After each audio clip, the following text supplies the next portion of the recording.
Hello everyone, আসসালামু আলাইকুম। আজকের ভিডিওতে থাকছে পুরো ঢাকায় নেওয়ার জন্য আমি যা যা হারভেস্ট করেছি, এই মুহূর্তে বাড়িতে যা যা অ্যাভেলেবেল ছিল, ভেজিটেবলস, ফ্রুটস।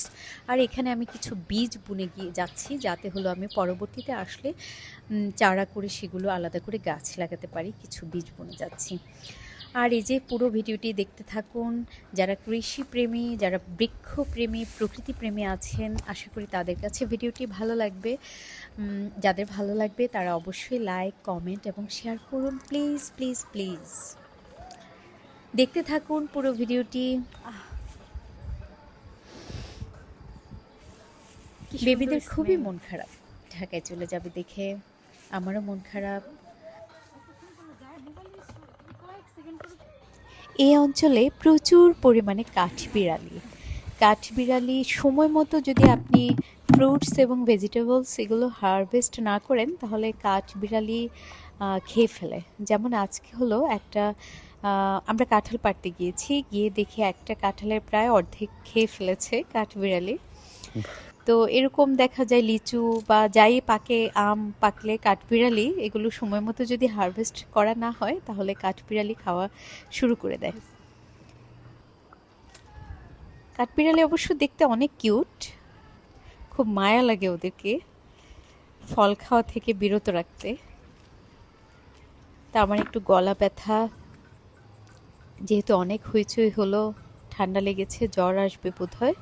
তারপরও অসুস্থ বোধ করছি, তারপরও গিয়ে হারভেস্ট করছি, কারণ এটা আমার খুব ভালোবাসার এবং পছন্দের একটা কাজ।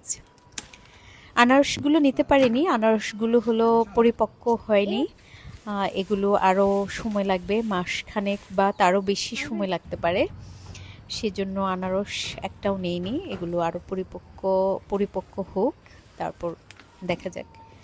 এবার সময়ের অভাবে তালের শ্বাস পাড়া হয়নি। তালের শ্বাস আমার খুবই পছন্দের, কারণ ঈদ গেল, বিয়ে, দাওয়াত, আনুষ্ঠানিকতা এগুলো হতে হতে আসলে আর তালের শ্বাস পাড়ার জন্য লোক পাওয়া যায়নি, বা চেষ্টা করারও সময় পাওয়া যায়নি বলা যেতে পারে।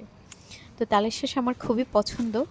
এবার খাওয়া হয়নি বলে একটু আফসোস রয়ে গেল। সমস্যা নেই, পাকা তাল খাবো ইনশাল্লাহ, যদি বেঁচে থাকি, আল্লাহ সব যদি ঠিক রাখে। তো ভিডিওটি যারা দেখছেন শেষ পর্যন্ত দেখবেন।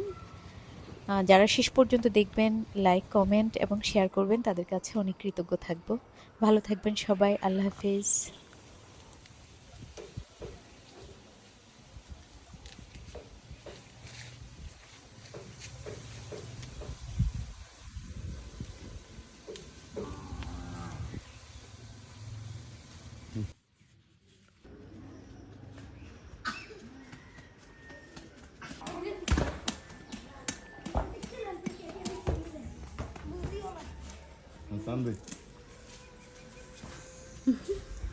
দেখছি তো এটা।